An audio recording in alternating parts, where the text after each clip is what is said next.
In the previous video we saw blush products. In the first video we saw this algebraic relation between any vertex of any polygon circumscribing any ellipse inside of the unit disk, f of phi psi equals 0. And yes, if you fix a phi, we saw that it's possible to compute the solutions of f of phi psi equals 0, and we will get the previous and the next vertex of a given polygon of phi. Now I will give a sequence of facts that will give us a necessary and sufficient condition for a blush product to be associated to an ellipse. This will be like the most theoretical result, and then we will show a more explicit result to actually construct such blush products. So the first fact is that the solutions of f 0 psi equals 0 are the foci of the ellipse gamma. So normally we use phi and psi being Norman complex numbers. Here we try with phi equals 0, we solve this degree 2 polynomial in psi, well, we compute its roots, and yes, the theory says that the solutions are the foci of the ellipse little gamma we saw in the first video. So this is a result you can find on the dual of a curve on the internet. We can illustrate this with the first code we've made in the first video. So factor 1.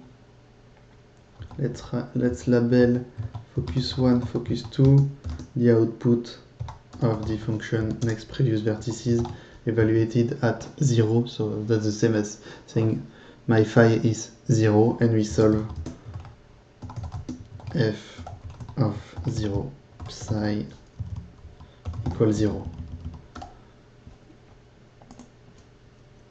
And we plot them. Focus 1 point real, focus 1 point image, and we do the same for focus 2. So we plot both.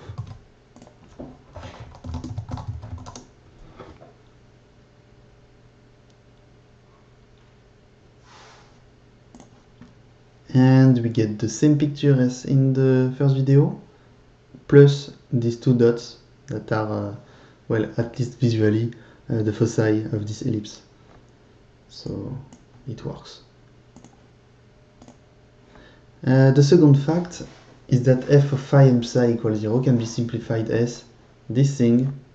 Well, it's a consequence of fact 1, actually, because of the symmetry of f in phi and psi, because of this specific form of f. We get this result that you can rewrite f of phi and psi as this expression involving a, b, and c, where a and b are the foci of little gamma, and c is a real number which is equal to 2 times a1, a3, a6 divided by a1, where we saw in the first video that a1, a3, and a6 are computed like this, and where a, b, c, and so on are the coefficients of our ellipse little gamma. So intuitively, the coefficient of psi squared only depends on a and b. The independent term of this degree 2 polynomial in psi only depends also on a and b, and in the middle term we have a, b, but also c. So when we fix a and b, we have two foci, but we can still choose the size of the ellipse. So intuitively, all this information about the major axis length, the minor axis length, and so on are contained in this constant, in this parameter c.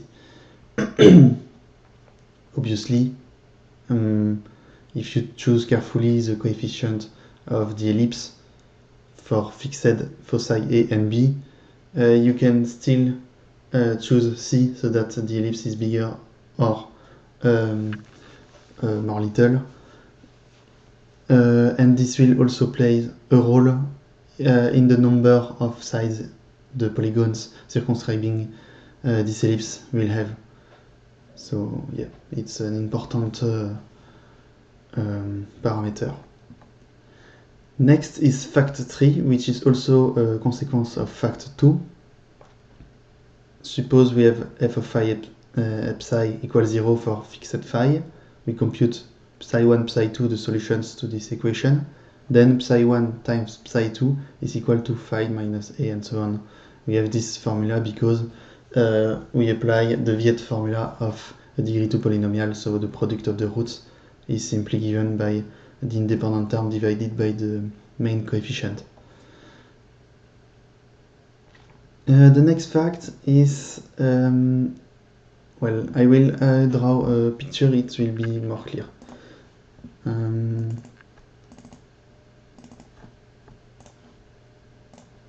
So, first, let's draw the unit circle, and inside of it we will draw, we are in case n equal 5, so we draw a 5-sided polygon, and we call this polygon zk, zk plus 1. But we could also link the vertices of this polygon like this. zk plus 2 for each k.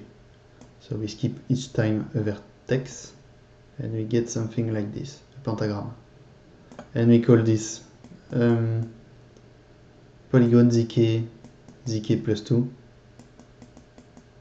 And if we try with zk plus 3, we'll fall back on zk plus 2. If we try with zk plus 4, we get zk plus 1. That's the same. So for n equal 5, we can stop at 2. I will also give an example for n equals 6. So I'll also draw the unit circle, and I draw this 6-sided polygon like this. We call this polygon zk plus 1, but we can also link the vertices like this, and we get some triangles. Same here. This is zk plus 2. And for n equals 6, 6 is bigger than 5, we can also draw zk plus 3. And that's only lines.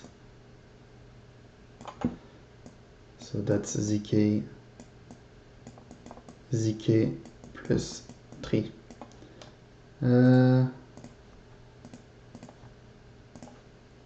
So more generally, from let's say n-sided polygon, we can construct, no, I will write it like this. For n vertices, we can construct the polygons zk plus I for I going from 1 to floor of n over 2. So n equal 5, you get n divided by 2, you get 2 point something, and floor is 2. So indeed we go from 1 to 2. And for n equals 6, floor of 6 divided by 2 is 3. So we get I equal 1, 2, and 3. And it will work for n in general. And what is interesting about these strange colored polygons? Well, we can show that they are also tangent to an ellipse. So let me show you. Here we have constructed it as being circumscribed around an ellipse. And if this black polygon has this property, then the red polygon also has this property. So no matter how you choose the polygon circumscribing the black ellipse, then the red polygon constructed like this will also be tangent to some ellipse. And this ellipse doesn't depend on the choice of the starting polygon in black. Same idea for even numbers. So here we have 3 ellipses, 1, the black, the red one, which is something like this, and then we have a degenerated ellipse, which is a point. We can show that here this is a point. A point is a circle of radius 0, and a circle is an ellipse. So we can see this as an ellipse and degenerated ellipse, but still for what we want to do, we can look at it as an ellipse. And what I wanted to say is that we call this bunch of ellipses, this set of ellipses, the Poncelet package of the configuration or of the black ellipse. So we call this set of ellipses inscribed in the polygons zk k plus I, the Poncelet's package of, well, let's say of the ellipse inscribed in the polygon zk zk plus 1. Let's say that this is our definition. So in fact force is saying that the polygon zk, zk plus 1 and so on for I going from 1 to the floor of n divided by 2 are all tangent to some ellipses. We call this set of ellipses the Poncelet package of this configuration. That's what we've just seen. Fact 5 is about Blasch products. So let B of z be a degree n Blasch product. Let B of z equal lambda be the equation we saw in the last video. So here lambda is a normal complex number. Then lambda is equal to minus 1 to the power n plus 1, where n is well, the degree of B, times the product of the solutions to this equation. So we index them going from 0 to n minus 1, so there are n distinct solutions. And yes, each of the zi are such that B of zi is equal to lambda for I going from 0 to n minus 1. This is an easy consequence of, well, I can write it, so I go in the code of the Blasch product. B of z is equal to z times z minus a times z minus b, and so on. And everything is divided by 1 minus the conjugate of a times z times, well, everything is inside the denominator, so 1 minus the conjugate b of b times z times 1 minus the conjugate of c times z, and so on, is equal to lambda in our equation. And then well, b of z is equal to this numerator. Well, not, I won't write it like this. Let's just say z times z minus and so on, minus lambda times this denominator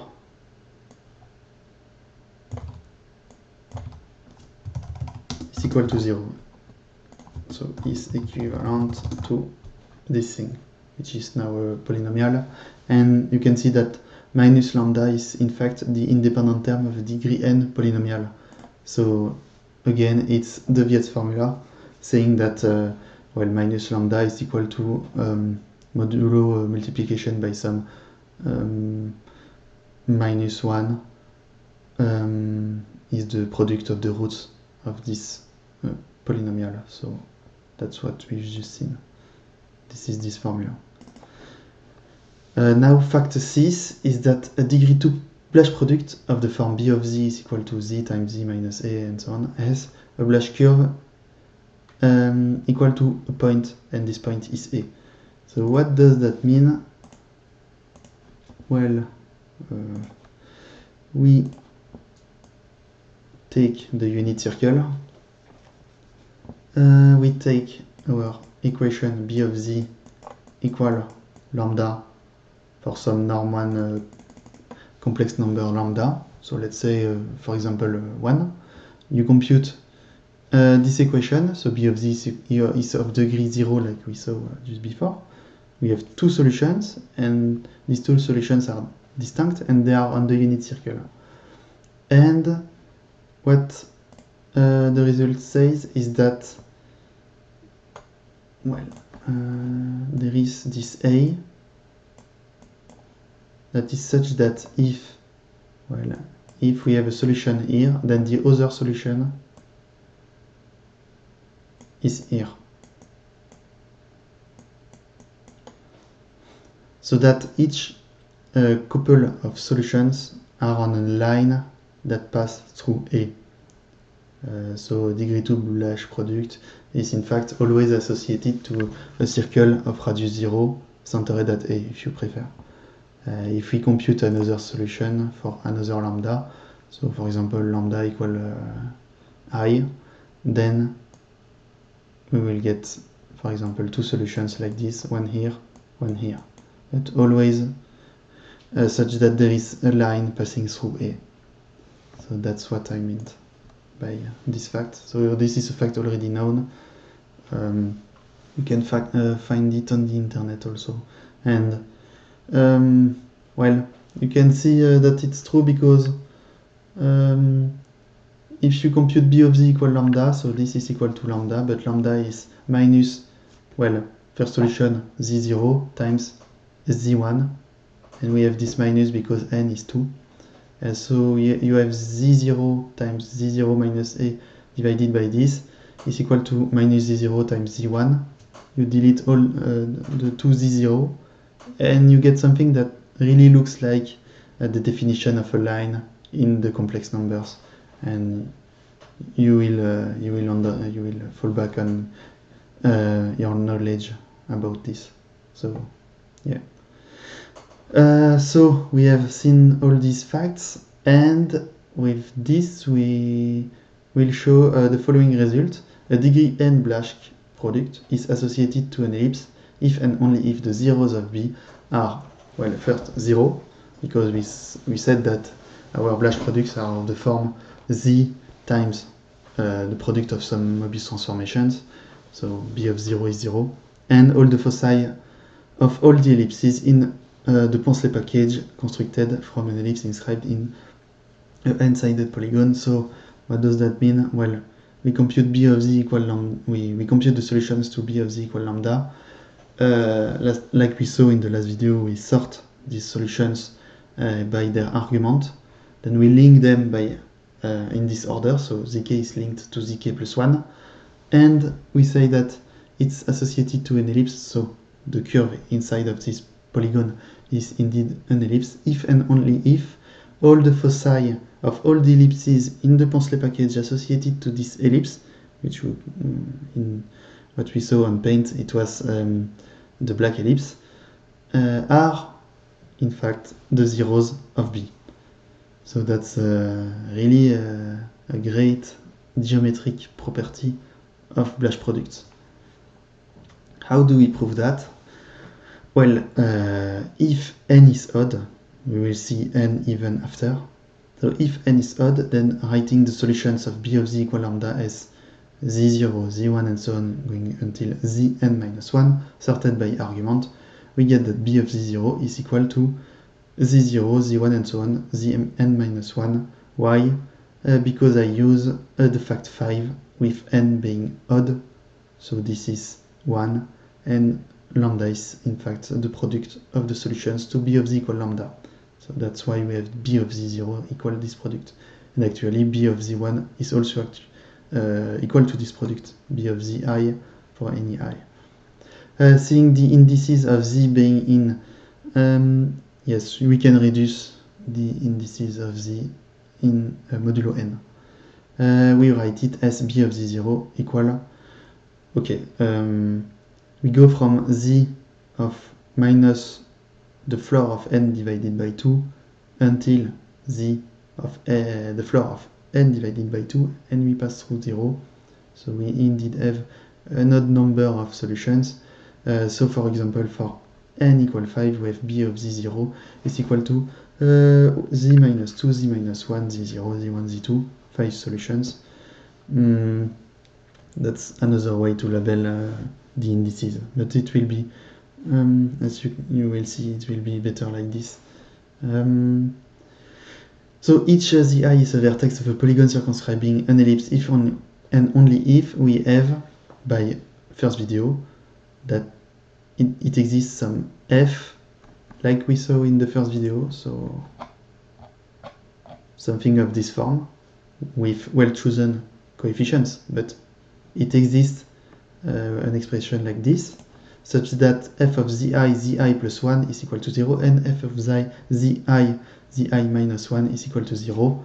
So zi plus 1 can be seen as the next vertex of the I, and zi minus 1 can be seen as the previous vertex of the I in our given polygon.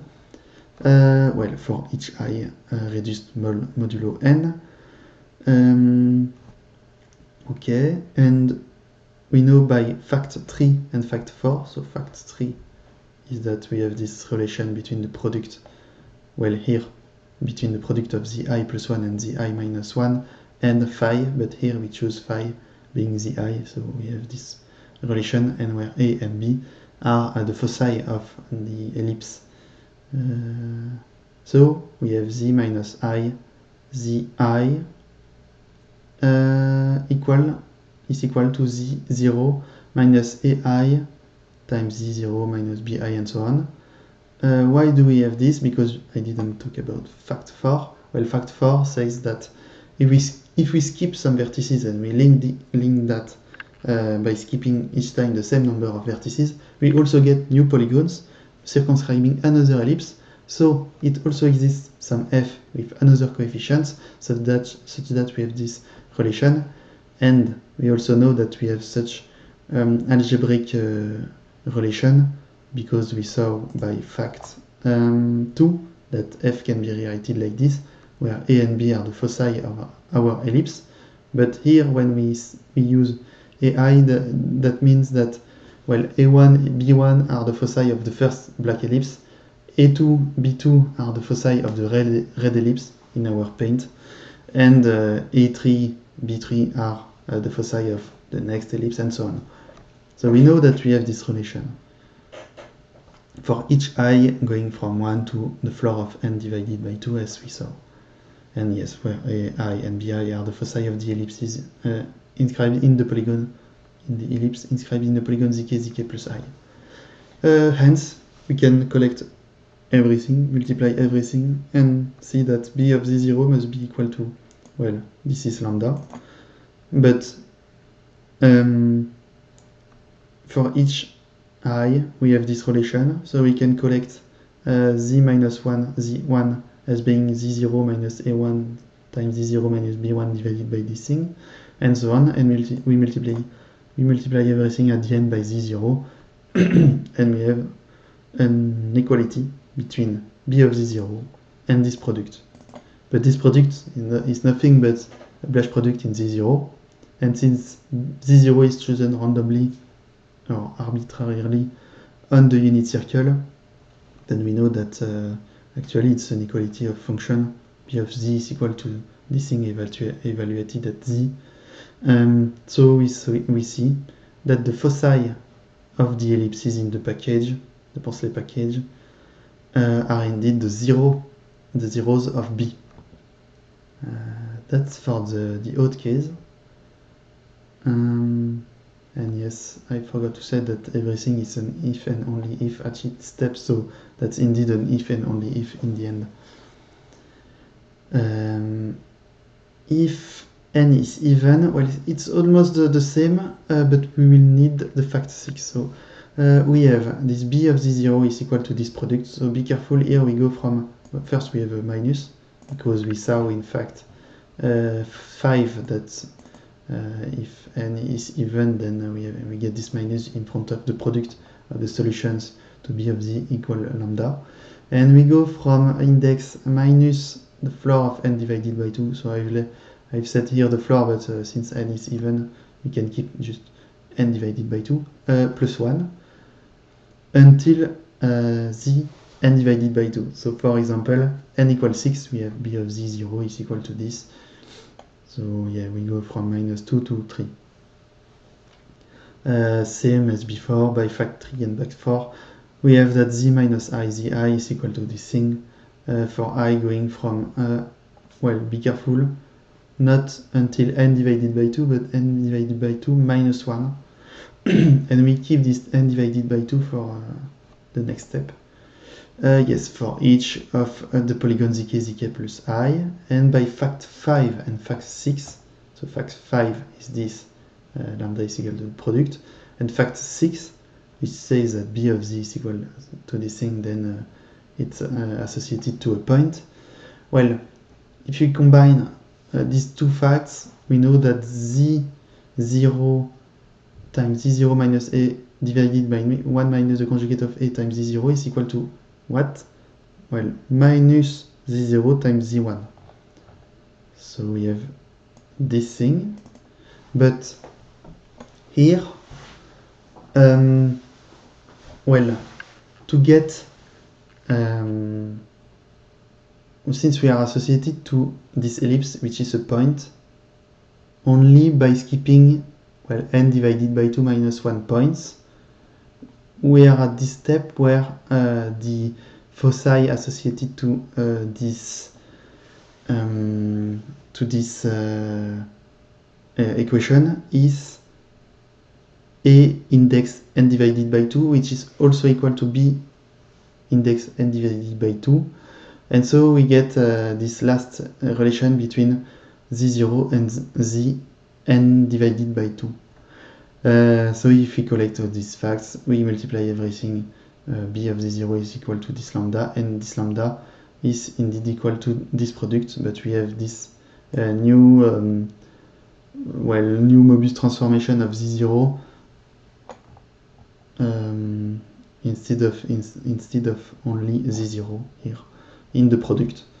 And so we see that indeed all the foci of all the ellipses in the package are present in this product, and they correspond to the zeros of B. And that's it. So this is a little bit theoretical because I didn't give any information on how to compute these foci of the ellipses in the package. And so in the next videos we will see how to do that. We will use the fact that f is in fact a genus 1 curve generically. If you choose very carefully the parameters, you could get something that is not of genus 1, but well, almost every time it's indeed an elliptic curve. And then we will use a parametrization, so uniformization of this curve by elliptic functions. And then we will see that in fact the zeros of our Blasch product associated to an ellipse are simply given by some elliptic function evaluated at some specific points. And this will be very useful to implement it on Python and indeed check that it works.